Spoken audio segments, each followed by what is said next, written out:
नमस्कार दोस्तों, मैं हूं आपका दोस्त विनोद शर्मा और भिवानी से आपको ये आवाजें सुनाई दे रही होंगी। लगातार आपको लाइव तस्वीरें मैं दिखाता रहता हूं और पीछे 2 दिन पहले मैंने दिखाया था भिवानी बॉक्सिंग क्लब में जिस तरीके से लड़कियों के मुक्के का दम कमजोर पड़ गया था, क्योंकि सरकार की एक ऐसी घोषणा, सरकार के द्वारा एक घोषणा की गई और अखबार की सुर्खियां बनी। उसके बाद जिस तरीके से लगातार चर्चाओं में रही ये खबर और स्पेशल आप देख रहे हैं युवा कल्याण संगठन के मेरे साथ उस दौरान भी मौजूद थे कमल सिंह प्रधान।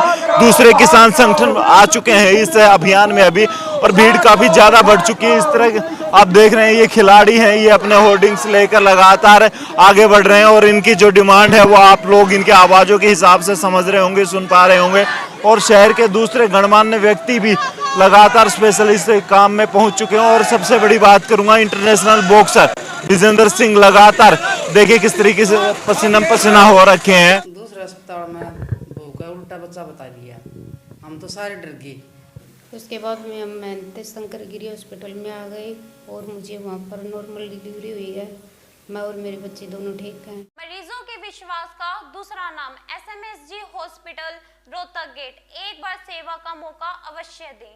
खेल कोटा रद्द किया है हरियाणा सरकार ने, 3% कोटा मिलता था तो भाई खिलाड़ी अब सड़कों की कहते हैं कि दर दर की ठोकरें खा रहे हैं। आप देख सकते हो मेरा हाल यहाँ पे पूरा 2-2.5 किलोमीटर का हमने इस गर्मी में कहते हैं कि DC साहब से मिलने के लिए हम यहाँ लोग आए हैं।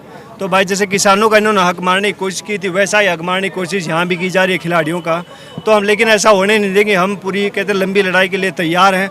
जो अगला मिशन है हमारा, जो दूसरे खिलाड़ी हैं, चाहे वो रोहतक के हों, चाहे सोनीपत के हों, चाहे हिसार के हों, चाहे झज्जर के हों, जो भी बुलाएंगे तो हम वहाँ जाएंगे और उनका सपोर्ट करेंगे। विजेंद्र जी, कितना कोटा है और आगे किस प्रकार से लड़ाई? भाई 3% कोटा था जो माननीय मुख्यमंत्री भूपेंद्र सिंह हुड्डा ने शुरू किया था 2008 में ओलंपिक मेडल आने के बाद, जिसमें हमारे 3 मेडल थे, सुशील कुमार जी, अभिनव बिंद्रा जी, विजेंद्र सिंह। और उसकी जो पौध लगाई थी उस टाइम पे, वो अभी वो पौध तैयार हो गया है। उसमें नीरज चोपड़ा जी अभी मेडल लेके आए, सबने देखा हो, गोल्ड मेडलिस्ट थे।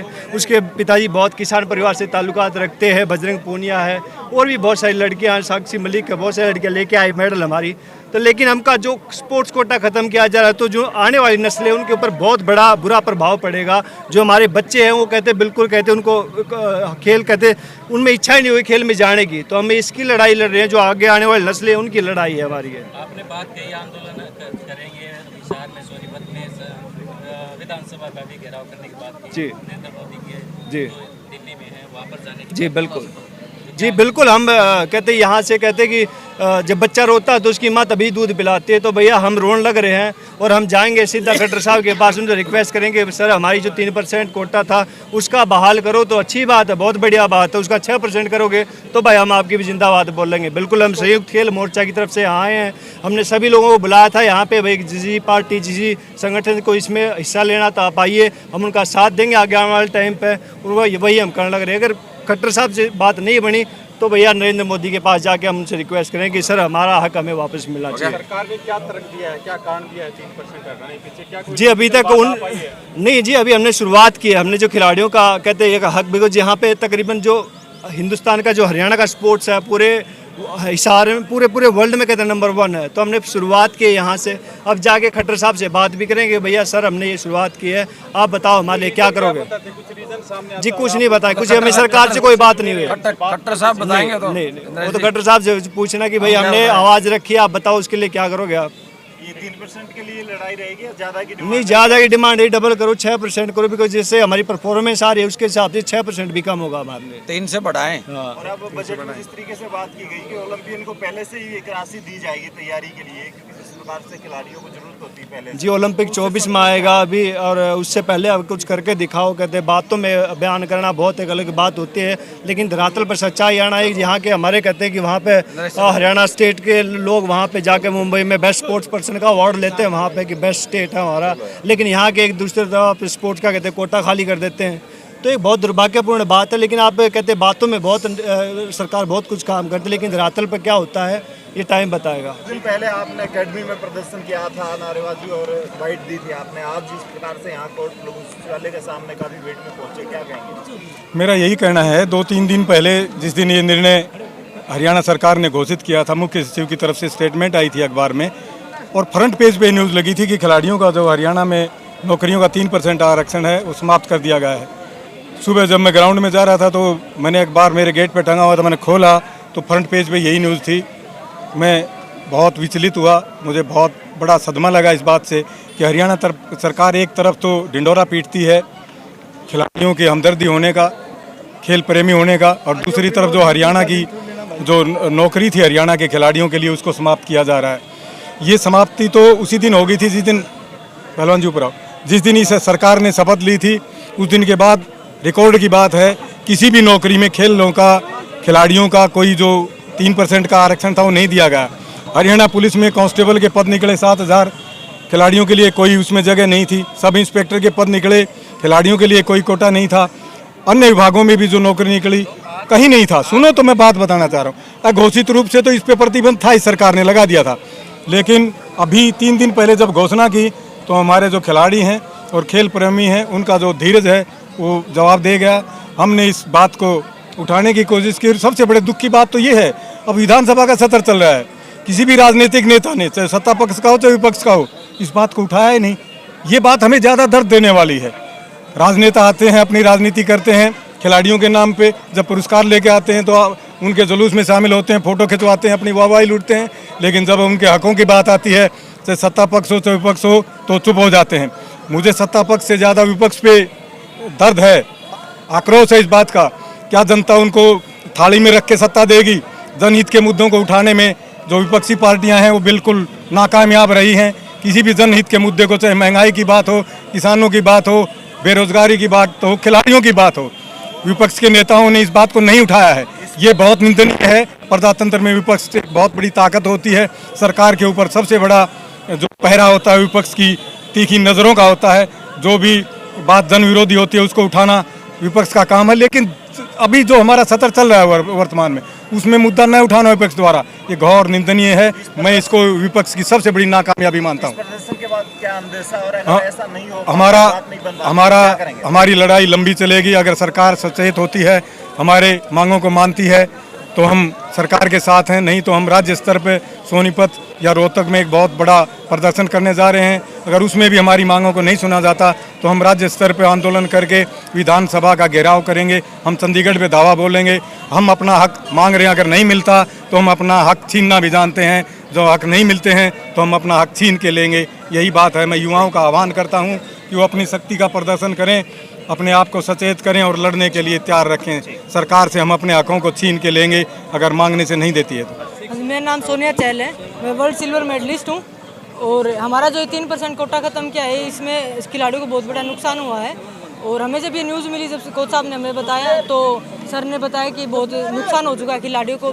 जब एक ग्राउंड लेवल का बच्चा जब ये ट्रेनिंग करता है तो उसको पता है बहुत सारी प्रॉब्लम्स आती हैं। और सबसे फर्स्ट प्रायोरिटी उनकी जॉब होती है। अब वो जॉब ही नहीं रहेगी तो खिलाड़ी आगे कैसे बढ़ेगा? तो हम सरकार से अपील करते हैं हमारा जो खेल कोटा 3% बढ़ाया जाए, ना कि घटाया जाए। तो एक मेडल जीतने के बाद दूसरे खिलाड़ी या दूसरे खेल की तरफ आते हैं। हाँ जी। कोटा खत्म करते तो क्या लगता है नए बच्चे के खेल में बातें चल रही हैं? अभी जो बच्चे खिलाड़ी हैं ऑलरेडी जो मेडल ले चुके हैं, वो जब उनको जॉब नहीं मिलेगी और सरकार उनका सपोर्ट नहीं करेगी तो वो चोरी या डकैती दूसरी साइड जाएंगे। दूसरे बच्चे आने की तो बहुत ही कम चांस है। तो हम सरकार से अपील करते हैं कि हमारे खिलाड़ियों का सपोर्ट करें और आगे बढ़ा दें। दोस्तों, पीछे भी आवाज उठाई खिलाड़ियों की और अभी भी आपको दिखाया किस तरीके से इंटरनेशनल खिलाड़ी तक रोड पर आए सिर्फ सरकार की एक छोटी सी घोषणा के बिहाफ पर। और राजवीर फटिया, हमेशा मैं आपको इनको खेल के मैदानों में दिखाता हूँ, मरुस्थलों में दिखाता हूँ, जहाँ खेल की कोई योजनाएं नहीं थी, वहाँ पे इन्होंने 1-1 लाख रुपए देकर खेल परियोजनाएं शुरू करवाई, खेल प्रतियोगिताएं शुरू करवाई। इनसे जानूंगा, जो सपना था वो टूटता हुआ नजर आ रहा है। आप चाहते थे कि खिलाड़ी बन के उभरे आपके इलाके से, आपकी विधानसभा से, और सरकार इस प्रकार की घोषणाएं लेकर के आ रही है, घोषणाएं कर रही है, तो उससे सपने टूट रहे हैं उन खिलाड़ियों के। ये तो आप देख ही रहे हैं किस तरह से हमारी जो प्रेजेंट जो गवर्नमेंट है, खट्टर सरकार, जहाँ खिलाड़ियों के सम्मान की बात आती है तो हम तो पिछले 2.5 साल से लगातार हमारे हल्के में लगे हुए हैं कि हमारे खिलाड़ियों का मान सम्मान कैसे बढ़ाया जा सके। सम्मान की बात करें, हमारे हुड्डा साहब ने 3% एक आरक्षण दे करके उनके सम्मान में जो कोटा दिया था, उसका इस गवर्नमेंट ने जो तोड़ने का काम किया, उसको ख़त्म करने का जो काम किया, मैं समझता हूँ कि जब मेडलों की बात आती है तो मेडलों में हरियाणा प्रदेश, जब मेडलों की झड़ी लगती है इंटरनेशनल लेवल पे, तो हरियाणा प्रदेश सबसे आगे होता है। और हरियाणा प्रदेश में भी जिला भिवानी सबसे आगे होता है। और जब वाहवाही लूटी जाती है तो हरियाणा प्रदेश के नाम से लूटी जाती है, मेडलों के नाम से लूटी जाती है। लेकिन जब सम्मान के ख़त्म करने की बात आती है तो हमारे लिए बड़ी शर्म की बात है कि किस तरह से हमारे खिलाड़ियों का जो सम्मान था, किस तरह से इन लोगों ने ख़त्म करने का जो काम किया। तो मैं समझता हूँ कि इससे बड़ी कोई गलती नहीं हो सकती, इससे बड़ी कोई खिलाड़ियों के साथ कोई धोखा नहीं हो सकता कि उनके सम्मान में दिया गया जो सम्मान 3% उन्होंने वापस लेने का काम किया।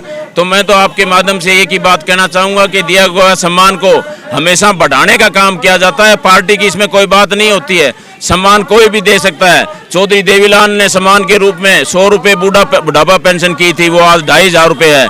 कोई भी गवर्नमेंट आती है, कोई भी मुख्यमंत्री आता है, उसको बढ़ाने का काम करता है। और इन्होंने दिया हुआ सम्मान जो 3% है उसको तोड़ने का काम किया। तो मैं तो यही कहूँगा कि उस सम्मान को 3% से बढ़ाकर 5% करने का काम करें, जिससे हमारे जो खिलाड़ियों का जो सम्मान है, जो उनकी दिल की इच्छा है, जो वो दिन रात मेहनत करके इस तरह का जो अपनी मेहनत करके और सफलता को हासिल करते हैं, तो उनके सम्मान में कोई कमी ना रहे, इसीलिए उनको 5% कोटा देने का काम करें। नहीं तो जो युवा जो वर्ग है, युवा वर्ग अगर रोड पर आ गया और अगर इन्होंने ये मांग नहीं मानी तो 1-1.5 साल से, जैसे 13 महीने से किसान आंदोलन जीता था, इसी तरह से हमारे नौजवान साथी भी पीछे नहीं हटेंगे, चाहे उनको कोई कुर्बानी देनी पड़े। जल्दी से जल्दी करके इस कोटे को बहाल किया जाए। और धरातल पर देखते हैं जिस तरीके से लगातार एक खिलाड़ी को क्या जरूरतें होती हैं, आप तो लगातार उनके साथ जुड़े रहते हैं, और नौकरी से कितना उनको मनोबल मिलता है, परिवार को सहारा मिलता है, कितने खर्चे होते हैं खिलाड़ी आप देख ही रहे हो। जैसे विजेंद्र भाई था, एक सिर्फ उनका पिताजी ड्राइवर था, तो किस तरह से, चाहे किसान का बेटा था, हमारे जो खिलाड़ी, चाहे कोई हमारी बहन मेडल लाती है, चाहे कोई हमारा भाई मेडल लाता है, वो ग्रामीण क्षेत्र से होते हैं। कोई किसी ड्राइवर का बेटा होता है, कोई सफाई कर्मचारी का बेटा होता है, कोई किसान का बेटा होता है, कमेरे वर्ग का बेटा होता है, और वो ही मेहनत करता है। और जो वो मेहनत करके इस तरह की जो जैसे डीएसपी रैंक के जो खिलाड़ी बन करके, और जो हमारे हुड्डा साहब ने जो उनके सम्मान के रूप में जो नौकरियां दी थी डीएसपी लेवल की, तो ये कोई छोटा सम्मान नहीं था। डीएसपी जब गांव में लगता है तो पूरे चर्चा होती है उस बात की किस तरह के से कि हमारे गांव में भी एक डीएसपी लगा है। तो ये सम्मान, जो सम्मान रूपी जो 3% का जो कोटा है, ये हमारी जो सरकार है वो बनाए रखे, इसको तोड़ने का काम न करे, इसको बढ़ाने का काम करे।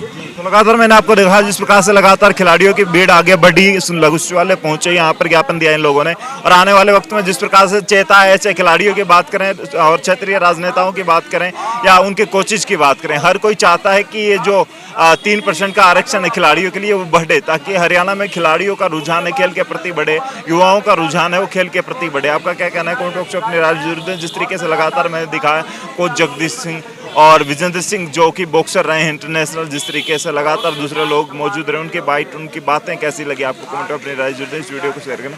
तब तक के धन्यवाद, राम राम।